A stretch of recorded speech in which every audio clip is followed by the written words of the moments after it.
The paradox of choice. Think about it. It by itself, very interesting concept, but I suppose not many people would know exactly what it means, especially kind of the target topic audience of today, assuming that you don't think about every single choice that you make, because I don't, and I know I don't, and I don't think you do either. Okay, put simply, the paradox of choice is the idea that choices that you make are made to equal your happiness, but the availability of too many choices can lead to unhappiness due to being overwhelmed, like confusion, and lack of time. I suppose in this video I will be arguing that the idea of free will altogether and the availability of too many choices equals inevitable despair based on choices that are made and how it's viewed.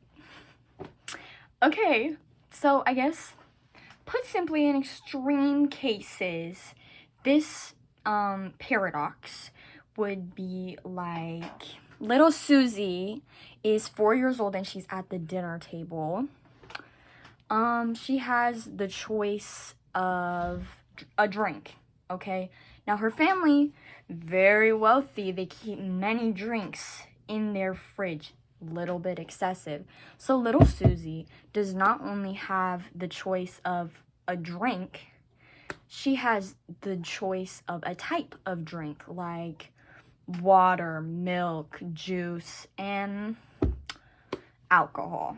Okay, first off, little Susie, this 4-year-old, will not be choosing alcohol. I'm so sorry. Maybe some 4-year-old would, but Susie would not. Immediately gone. Now she has water, milk, and juice. Okay? Let's say this 4-year-old is sick and tired of water. She's also sick and tired of milk. So she goes for juice. Automatically, she has more choices. Okay, so it went from drink to type and now to all of the types of juice that she has. Like, okay, she has apple, pomegranate, orange juice, celery juice, and pineapple juice. Okay, number 1, little Susie's allergic to pineapple. Gone. Number 2, little Susie hates vegetables. Gone. She's still left with choices that she has to make. And then I guess that alone would be made on preference. Let's assume now that this situation is completely like unfathomable. And little Susie gets so overwhelmed by all of the choices that she starts crying and she runs to her room forever and never comes out. That likely will not happen. It is likely that little Susie will go, I don't know, apple juice, and then pick apple juice. Okay, but the basic idea is that many choices leads to despair because of being overwhelmed. Now, one factor that leads little Susie not to run away to her room and cry in despair forever is that this is not a massive choice. This is a drink, okay? And little Susie is 4. Little Susie is not worried about a drink at dinner. She does not even know the concept of what this choice will do to her life, save it probably won't make much of an impact. Now if we add in a little more variables, like, hey, little Susie, here are all your options, and we lay it out on a spreadsheet for her, and we say, hey, you have 2 seconds to decide. She might just close her eyes and pick something random. That is kind of the whole entire idea of the paradox of choice. There's a set amount of time, and you're doing your best to gauge it, and you're doing your best to act on the amount of time that you have left and choose a choice that will likely make you happy. Although, despite resources available and the stress you're under and the amount of time you have, that can immediately knock down your chances of joy. Because Susie is likely to be way happier if she has as many options. For example, what if she only had celery and water? She wouldn't be nearly as happy if she got apple juice, right? But also, she would also be a lot less happy if she had 2 seconds to choose, because she might not pick a choice that she wants if she were to consider it. That's basically the whole thing. Very, very drawn out and insane. Another real life example could be dating. Oftentimes people get overwhelmed by the idea of so many people out there. Like, it's likely that not everybody on earth is pining for you. Like, stay in your lane. I promise you. Okay, I promise you. But it's kind of the idea that there are so many people and so many choices, and you can't scourge the world for your soulmate. That's the time variable. You don't have that amount of time. You don't have the resources necessary. You can't speak every language in the world. Somebody across the world could be your perfect match, but what if you can't speak their language? That's just very unlikely to happen. And all those variables end up like kind of crashing down and making your kind of bar for happiness less and less and less. You could still have a very happy and successful life with the choices that you're given, but it's sort of just the idea that the more restrictions there are on your choice, the more options you have, and the less amount of time lead to a more unsatisfactory choice. Some might also argue that choices can be objective. Like, some choices are more choices than others, like killing someone. If you grew up in a basic family with basic morals, it's probably likely that you would not kill someone, and that's not really a choice to you. That's more a foundation. But theoretically, every single action you make is a choice, even if it doesn't seem like it is. Exactly the same with somebody who participates in a religion. For example, if someone who is atheist got presented with the chance to win $1 million if they denounced Jesus and Heavenly Father as their higher powers, they would probably gratefully and do it. But somebody who is more religious would likely not. They would argue that any amount of money is not worth their eternal salvation, because that is truly what they believe, and to them, that is not a choice, or it is not an easy choice that they would make.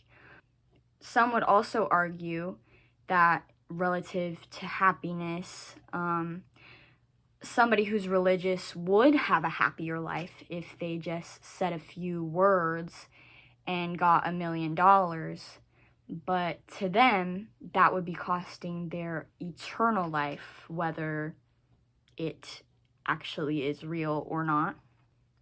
And that would not be worth it to them. Somebody who is religious would not take that, as opposed to somebody who is not. And that would, in the end, affect their mortal happiness, relatively. That's the idea. Whether you agree or not, you are choosing everything, no matter if you think the choice is a necessary one or not. Some choices are easier to decide, and some take a lot more thinking, then taking up more time, then taking up more energy, and eventually affecting happiness in the process. Same thing, for example, if you were a police officer, you would likely abide by the law and your job, and you would carry out lawful action, assuming it's an average police officer. Although a possibly corrupt police officer may choose to do something potentially unlawful because in their mind it wouldn't be that bad, or they have the authority to do it, therefore they're allowed to do it. Potentially also connecting it to something genetic or biological, like a mental illness. It is not your choice to be born with that mental illness or to develop that mental illness, but your mental illness will affect your choices, and they also in turn will affect your chances of happiness in the long run. And those choices are also objectively controlled. You still are making the decision to make your choices, but then it comes in with the idea that your choices are being controlled by something that is not your conscious mind, such as depression, where you might inherently want to go be active, but your illness is causing you to only want to lay in bed all day. That technically is still your choice. It just is being led by something else, just like morals and values lead choices. Some may argue with that fact that the choices are made for you, but also I would like to argue that if we're basing it off of morals and values, nature versus nurture, well, you're raised, and then consequently your genetics could lead you to have a choice in your personality that is completely made for you. Then it could be argued that every single choice you make is simply a result of how you were raised and a consequence of your situation, which sort of leads to no choice is anyone's choice, which gets a little complicated, but it works both ways, technically. I suppose one last final idea could be the concept of free will. The debate mostly consists of if humans can actually choose anything or if everything is predestined, leading to one singular point. So every choice that you make up to it is not technically your choice because it is already decided for you. Therefore, you have no free will in the situation because you'll end up with the same product. And I would argue that that is relevant in a situation where you were able to know if your choices were going to be predestined. But since nobody can prove that they are, since we have no evidence that they are, it is safe to assume that it doesn't matter if they are. Either way, you believe in your heart that the choices you're making are your own choices, and you have the option to change anything whenever you want. And you don't know if different choices are going to lead to different outcomes because either way, your outcome is your outcome, no matter what you do. With all the variables mixed together, like amount of time, morals, values, how you were raised, the actual idea of free choice, that can lead to be overwhelming when always considered.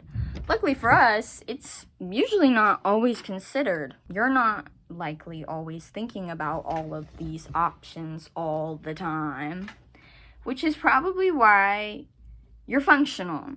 If you were thinking about them all the time, you would not be functional. You'd be stuck for days making a singular choice, which then would give you less time, which then would make you less happy. Basically meaning that the less aware someone is of the availability of choice and the options of consequence, that means the happier you are, theoretically. Best put by the poet Thomas Gray. Ignorance is technically bliss. If you're worried about nothing, it's likely you're gonna be happier. But then, again, it is basic human nature to wonder and to worry. And I think that is a great skill that we all have. But nevertheless, all those variables together, a mass amount of choices can lead one to be unhappy, especially when aware of all of those choices. thus ending the paradox of choice. I think this is super interesting, kind of hard concept to think about, especially if you dive further than I did. I didn't go very far. Memory is a powerful thing. Education is a powerful thing. The way somebody is nurtured, the way someone's brought up is a very, very big contributor to how they act, how they make choices, and eventually how their life turns out, whether most people want to consider that at all or not. I suppose most people think that no matter their circumstance, they're the ones in charge, they're the ones making decisions, but unfortunately, in psychology, it is pretty evident that whether you like it or not, the behaviors you've observed in your youth and the way you were raised and the things you experienced will continue to affect you into adulthood, in a good way or a bad way.